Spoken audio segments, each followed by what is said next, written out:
So another Aussie brand is starting to shrink itself. So Country Road has just closed a bunch of its big footprint stores. I sent you the article. I'm just bringing it up so I make sure I say the right thing. But I do believe it's their big Sydney stores. So obviously the ones that cost the most to run.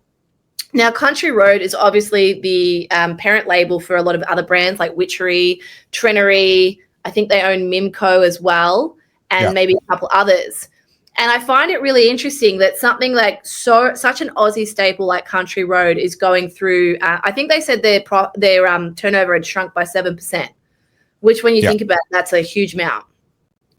And retail, I mean, people complain about retail markup, and it's true, retail markup is very, very large, but it has to be large because their overheads are so big. So to lose 7% of your top line revenue means probably losing 50% of your profit at the end of the month after you've covered all of your overheads. This comment here is owned by Woolworths. It's not owned by it's not owned by Wesfarmers. It's owned by South African Woolworths, but it was it was an Australian brand. Okay, I didn't know that. Yeah, it's owned by a South African parent company.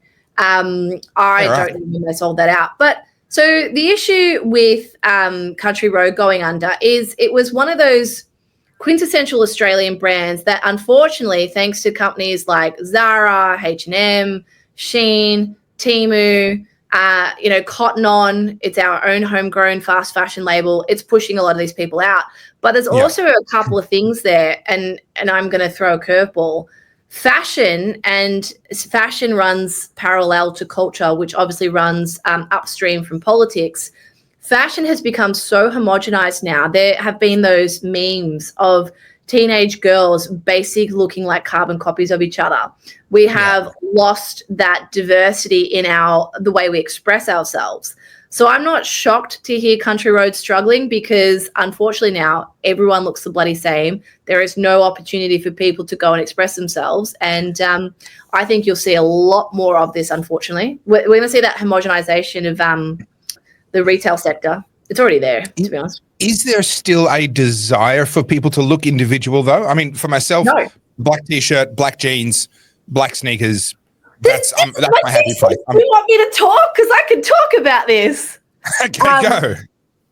Okay, so this is literally part of my thesis, but essentially this is that whole Jordan Peterson zebra theory, right? So I don't want to keep saying the same thing over. If you guys aren't familiar, go and Google it. It's a really good way of sort of explaining this. But essentially, when we're in times like this, again, it's about positioning yourself in that social pecking order.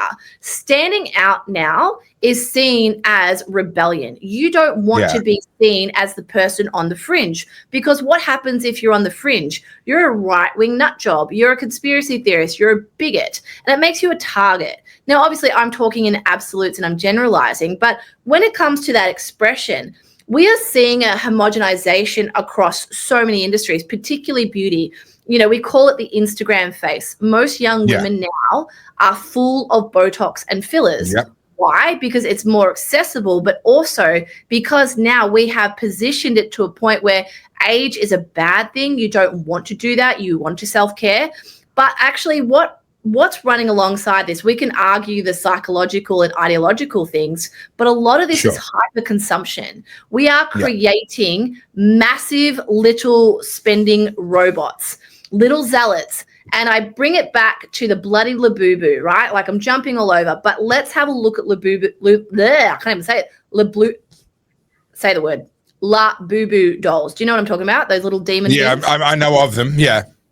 I've got we'll talk about this extensively on Wednesday, but I've got a little video compilation for you to watch where you see grown-ass adults literally losing their mind because they got some like randomly, rare one. It's a bit like getting the holographic baseball card back when we used to collect those. But what this is keeping people on this conveyor belt of hyperconsumption. This isn't capitalism. This is a capitalism like gone crazy. This is like the sushi train, just buy.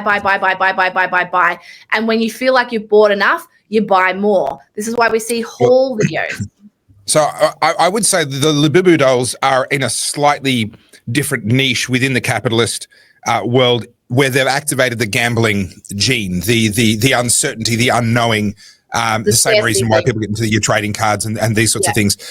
We've seen was it Mr. Beast did it, or one of those Unspeakable, or one of those sort of kids-oriented entertainers on YouTube released a line of these worthless little plastic things, and you'd buy a tube and it came with 3, and if you just had to keep buying tubes in the hope that you get the rare ones, and they had a little thing in there that told you which ones were rare and which ones you wanted. And I watched it work on my son's brain.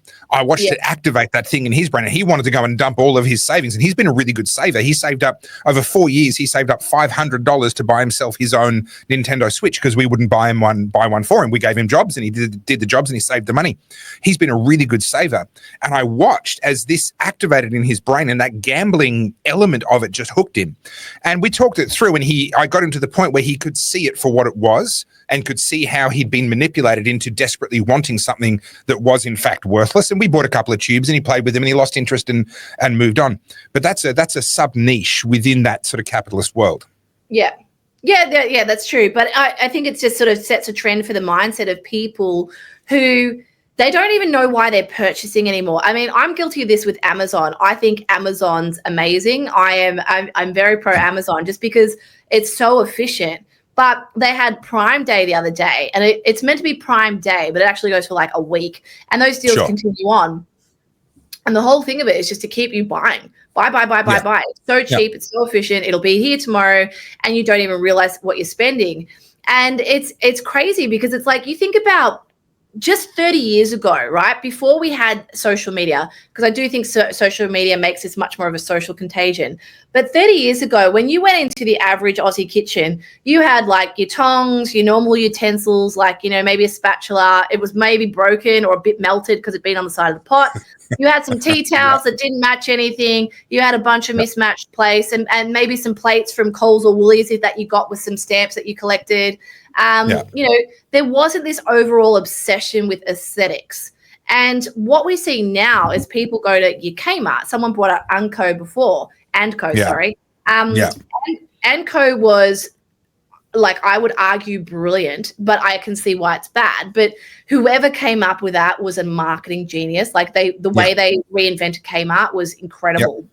But what you see now is people have to go and get plates for a season. Oh, it's like a winter overhaul of my house, so I'm going to change all the decor to look more wintry. And this is the new way that we're doing salt and pepper shakers, so we're going to go buy these cute salt and pepper shakers. And so what you see is people end up having, they don't just have like one thing that does the thing, they have 30 things that do the same thing, but they constantly upgrading. Okay, I'm gonna jump in there though, because there is the solution to this problem. So when I set up my first house, I moved out of home. I can't remember, late teens, early 20s. I can't remember exactly. I moved out of my parents' home into my first house of my own in St. Albans. I was renting, and I had to buy everything. I literally had nothing, and I wasn't even taking my bed with me from home. So I moved there, and I had to go down to the Kmart and buy my own cutlery and plates and everything else. And I remember back then, even the cheapest available sets, in order for me to have 12 of each thing, because I wanted 12 because I had friends that had come over for dinner and everything, I had to buy 2 full sets. And I found the cheapest option I could, and it still ran me about $180 for the 2 sets of 6 of each thing. And now you can get a set of 6 of each thing for a fraction of that amount of money. You can find them on special for $15-20. And so it's actually possible to live cheaper than ever if you resist the drive to, because what they've done is they've tried to bring the price point down to the point where they're essentially a consumable, and then they want us to consume them by constantly updating. But if you go, right, I'm going to enjoy that price point, and I'm not going to buy into that consumerism. You can furnish a house now for less money than ever before. Now, some of it's crap, but if you're careful, you can furnish a house with good stuff. You can have a kitchen with decent stuff. There's nothing wrong with this stuff. And you can do it for a fraction of the price. And this cuts back to our conversation around the cost of living. And yes, there is a cost of living crisis on. It is real, and it's very, very serious. But within that, there's a subset of people that are complaining about the cost of living whilst trying to keep up with every single new fad that's come along, and they're going back and they're buying more. And actually, if you just opt out of that, the cost of living pressure is significantly reduced, because actually some of these things, plates and cups being a case in point, they're cheaper than ever. Yeah. Oh, absolutely. And this is why minimalism is like a little subculture now. I went through that phase. I moved. I had a big house, and I moved, and I progressively got into smaller houses, and then I moved to Torquay and went back into a big house, and now I'm in a giant house. And it's interesting. Every time I downsized, I was like, do I really need to keep moving these wine glasses around that I literally never use? So I got rid of so much stuff. And even now, like, we have 4 main plates that we use, and we have 8 coffee cups. And like, I mean, yeah, we use the dishwasher every night, but I got to a point where firstly, I didn't want to move houses with all this junk, but I actually find that your house gets messier when you have so much stuff. And I've seen a lot of content recently, because I mean, this is obviously what I'm looking at for part of my thesis, but there's little businesses who are popping up, young girls, and to be honest, it's great entrepreneurship, so I'm not knocking them for this. But these young girls will go to someone's house who has like a massive walk-in wardrobe that's just overflowing with clothes, like insane amounts of clothes. And their job is to go in there and categorize everything and organize it and make it a lot more user-friendly. And like great entrepreneurship. But what I think is like, holy shit, how did you get to a point where your wardrobe is so full? There's no way you wear all these clothes. Yeah. And the only reason you have all those clothes is because they're probably cheap ones, you know?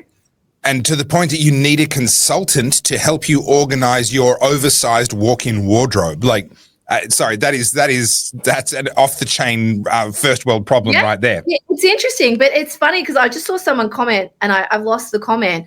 I just bought that TV for my shoot, which I did yesterday, and I'll show you the photos on Wednesday because they're cool. They're really cool. But I used that that TV set, and I think it's from 1976. It's like a color TV, like the original, like wooden one, and it still works. And you know, you can see the element behind it doing its thing and whatever. If that were one of those widescreen TVs that you bought 3 years ago, it already wouldn't be working. It'd already be in the landfill. So there's an element of like, we also make everything, it's all planned obsolescence to keep you buying, and I understand that, which is why I was saying before about the car thing. I don't want a new car because I want my car to last.